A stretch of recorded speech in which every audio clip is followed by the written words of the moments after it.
እዛ መልኩ እሷን መገፍተር እሷን ማጥላለት ምናምን ይሄ በጣም ስህተት ነው።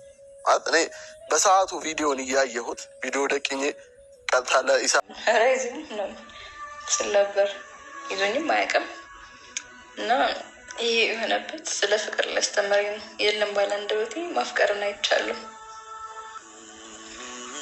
እና የገባኝም ደግሞ ፍቅር መስዋዕትነት እንደሚያስፈልገው ነው። ፈኪያ ፍቅር የለም ብላ ነበር። አሁን ግን ፈኪያ ፍቅር ኑሮ መስዋዕት እየከፈለ እንግዲህ ቤተሰብ እንደምታዩት አህሙ ይዞልን የመጣው ጥያቄ ወይም ይዞልን የመጣው መልስ በጣም እጅግ የሚያስገርም ነው። እንደዚህ በፍቅር የተሸነፈ ሰው እንደዚህ ነው ወይ ከነ ጥፋቱ ነው ወይ መውደድ ያለብን የሚል ትምህርትን ይዣለሁ። አለ አይደለ ፈኪያ አላጠፋችም ሳይሆን እዚህ ጋር ለፍቅር መስዋዕትነት ወይም ለሷ ያለውን ቦታ አያችሁ። እንደዚሁም ፈኪ ያለችበት ሁኔታ እንደዚህ ሁላችሁም ፕራንክ ነው የምትሉ ከአንድ ቦታ እኮ ያስታውቃል ልጅቷ እና አላህ ወደ ቀልቧ ይመልስላት። ለሷ የሆነውን ኸይረ ነገር አላህ ይወፍቃት ነው የምለው እኔ ሌላ ምንም ማለት አልችልም። ግን እኛ አላይደል እዛ ሂደን ትክክል እዚህ ሂደን ትክክል የምንለው ነገር ብናስብበት ከዛ የሚዳችሁ ትክክል እዚህ የሚዳችሁ ትክክል አንዱ ሲያጠፋ ደግሞ አንድ ሰው ስንወድ በነገራችን ላይ እያያችሁ ነው። አህሙ አይደለም ፈኪ አላጠፋችን ብሎ ሳይሆን ከነ ስህተቷን የተቀበላት በጣም ነው የሚገርመው። የእሱ ምላሽ ሁላችንም በጣም አስደምሞናል። ታውቃላችሁ አህሙ ማለት ለሴት ልጅ ክብር ያለው ጎበዝና እኔ እንጃ በጣም አደንቀዋለሁ። አለ አይደል የገፋውን ሰው እንደዚህ ብሎ ምላሽ መስጠት ከጎንሽ ነኝ ብሎ ዛሬም ይህ ማለት ለእሷ ትልቅ ቦታ ስላለው ነው። እንደውም ፈኪ ያለችበት ሁኔታ በጣም እጅግ ያሳዝናል። በመጀመሪያ ቤተሰቦች አሰላሙ አለይኩም ወራህመቱላሂ ወበረካቱ። እንዴት ናችሁ? ደህና ናችሁ ወይ? ከኔ ጋር አልሐምዱሊላህ በጣም ደህና ነኝ። እንዲሁም ውድ ኢትዮጵያውያኖች በያላችሁበት ሰላማችሁ ይብዛ፣ ሀገራችንን ሰላሟን አንድነቷን ይመልስልን። ሁላችንም በደዋን በርታ። ውድ ቤተሰቦች ለዚህ ቤት ደግሞ አዲስ የሆናችሁ ሰብስክራይብ ማድረጋችሁን እንዳትረሱ። ነባር ቤተሰቦችም ከጎን ሆናችሁ ጊዜያችሁን ሰዓታችሁን ሰጥታችሁ ስለምታበረታቱኝ ስለምትሰጡኝ አስተያየት ከልብ አመሰግናለሁ። ዛሬም ነገም ብርታታችሁ አይለኝ ይላለሁ ውድ ቤተሰቦቼ እና ዛሬ እንደተለመደው ይዤላችሁ የመጣሁት የፈኪያ ጉዳይ እንዲሁም በአህሙ በሰጠበት መልስ ነው። ፈኪያ እንጃ እጅግ ደግሞ ሳላደንቃት የማላልፍበት ነገር የለም። እሱ ምንድን መሰላችሁ? ድፍረቷንና ኮንፊደንሷን በቃ ሳላደንቃት አላልፍም። የሰው ስድብ የሰው እንትን የማይበግራት እንዴ! በትናንቱ ቪዲዮ ራሱ እንደዛ ሆና ተመልሳ ትመጣለች አላልኩም ነበር፣ ግን በቃ የሰው ማንነቷ በራስ የምትተማመን ኮንፊደንሷን ሳላደንቅላት አላልፍም። ያጀማ እንደው ማሻአላ ነው ያልኩት። ለመሰላችሁ አንዳንድ ነገር እኮ ሰው ይሸማቀቃል ወይ ምናምን፣ ግን እሷ በቃ በራሷና በራሷ ያላትን ስሜት ተናገረች፣ አለቀ አለች እኮ። እሷ የሚሆነን ነገር ዝም ብዬ ከማይ ሞክሬ ከሆነ ይሆናል ካልሆነ ይቅር አለች እና ይሄን ኮንፊደንሷን እኔ ሳላደንቃት አላልፍም። በእርግጥ በሚዲያ እንደዛ መሆኗ እጅግ ትልቅ ስህተት ነው። ላኪን ደግሞ ኮንፊደንሷንና ማንነቷን በራስ መተማመኗን በቃ ሳላደንቅላት አላልፍም። ስለዚህ ደግሞ የምትሳደቡ ሰዎች የሆነ የሰው ልጅ እኮ በቃ እሷ ያለችበት እውነተኛ ከሆነ ይህ ነገር የእውነትም ነው ብላለች። ስለዚህ ወላሂ እያለች ነው ያወራችው።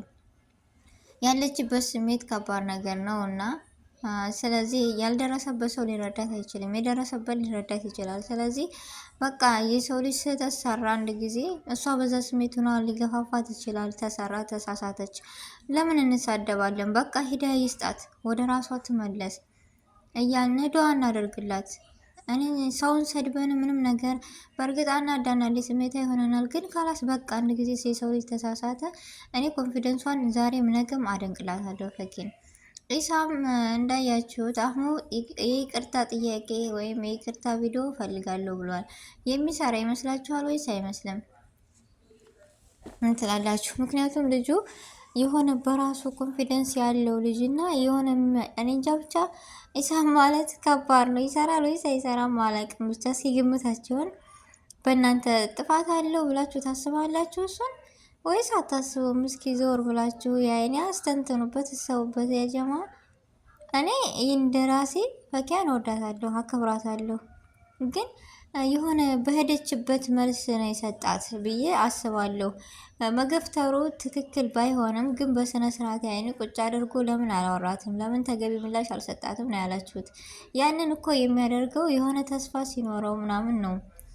አህሙ እንዳለበት ሴት ልጅ ወይም እህት ሚስት ናት። ሴት ልጅ ክብር አላት። ለምን በስነ ስርዓት ክብር አልሰጣትም ያለው እርግጥ ትክክል ነው። እንደ እናቱ እንደ እህቱ እንደ ሚስቱ አድርጎ ማየት ግድ ነው ሴት ልጅ። ግን ያ ነገር ደግሞ እሱ ያለበት ስሜት እሱም ልክ እንደሷ እሱን ወዳ እንደዚህ እንደምኮነው እሱ ደግሞ ሌላ ወዶ እንደዛ እየሆነ ነው ያለበት ስሜት ላይ እና ሌላ እንደዚህ ነገር ሲመጣ ምን ታስባላችሁ? እስኪ ለመገመት ራሳችሁ መቼም አያንስባችሁም። ስለዚህ በሂሳብ የምትፈረዱ ምን ትላላችሁ? እሱ እኮ ምንም ነገር ያልቆጠራት ምንም ነገር ስለሌለው ነው ውዴታን ወይም ምንም ነገር የለውም ተስፋ እንዳይሰጣት ብሎ ይመስለኛል እንደዚህ ያደረገው። እንደዚህ ለምን ገፈተራት እና ካልፈለገው ሰው ጋር መነካካትም ሆነ መጨዋወት ስላልፈለገ ነው። በሃይማኖታችንም አይፈቅድም። ከኢክራም ጋር ማነው ሀላል ያደረገለት እያላችሁ ነው። ኢክራም ጋር ያነሳደገ የኔ ናት ብሎ ወይም የኔ ብሎ ለሀላል ለማድረግ ደፋ ቀና እያለ እንደዛ ስለሆነ ይመስለኛል። ብቻ ለሁሉም ነገር አህሙ ለፈኪ ያለው ክብር ያለው ቦታ እጅግ እጅግ በጣም ትልቅ ክብር አለው። ስለዚህ ፈኪዬ ሳይመሽብሽ ሳያረፍድብሽ ወደሚወድሽ ብትመለሽ እኔ ደስ ይለኛል። ያው ሴት ልጅ ስንባል የሚወደንን ትተን የማይወደን ቦታ እንገባና መጨረሻ ላይ ነው ስህተትም ሆነ ጸጸት የሚይዘን፣ ግን ለምን እንደሆነ አላውቅም። ስለዚህ ፈኪ ያለችበት ሁኔታ እኔ እጅግ በጣም አሳዝነኛለች። አሁን ላይ ኮንፊደንሷንም ሳላደንቃት አልሄድም አላልፍም። በጣም ጎበዝ ነች። ለተነሳችበት ነገር በቃ የሰው ነገር የማይበግራት አለ አይደለ? እንደው ማሻአላ ነው ያልኩት። ያጀማ እንደዚህ ነች ወይ በቃ ብዬ ሁለተኛ ትመጣለች ብዬ አላሰብኩም ነበረ። እንደ ሰው አሰዳደብ እንደ ሰው ግን እስኪ አንዳንድ ጊዜ በቃ የሰው ልጅ በምክር ፈኪ እንደዚህ ማድረግ አልነበረብሽም፣ ፈኪ እንደዚህ ማድረግ አልነበረብሽም። እኔ አናደኛለች በሰዓቱ ግን ምንም ብዬ አልተናገርኩም፣ ምንም ኮሜንት አልሰጠሁም። አላደል ዞር ብዬ ራሴን ሳስበው ካላስ የሰው ልጅ ከስህተቱ በስድብ ሳይሆን መማርም ማስተማርም ያለብን በምክር በቃ ለእሷ የሚጠቅማትን መንገድ መምራት እና እንደዛ ብናደርግ ደስ ይለኛል። ስለዚህ አሁን ያሉበት ሁኔታ በጣም ከባድ ነው። አህሙ ደግሞ ለፈኪ ያለው ቦታ እጅግ በጣም የሚደነቅ ነው። ማሻአላ ብያለሁ። እና ቪዲዮ የዛሬው ይሄን ይመስል ነበረ። ውድ ቤተሰቦች ያላችሁን አስተያየት እናንተ በኮሜንት አስቀምጡልኝ። በአዲስ ቪዲዮ እና በአዲስ ርዕስ እስከምንገናኝ ድረስ በያለንበት የዓለም ዳርቻ ሰላማችን ብዝት ብዝት ትርፍ ይበልልኝ። አሰላሙ አሌይኩም ወራህመቱላሂ ወበረካቱ።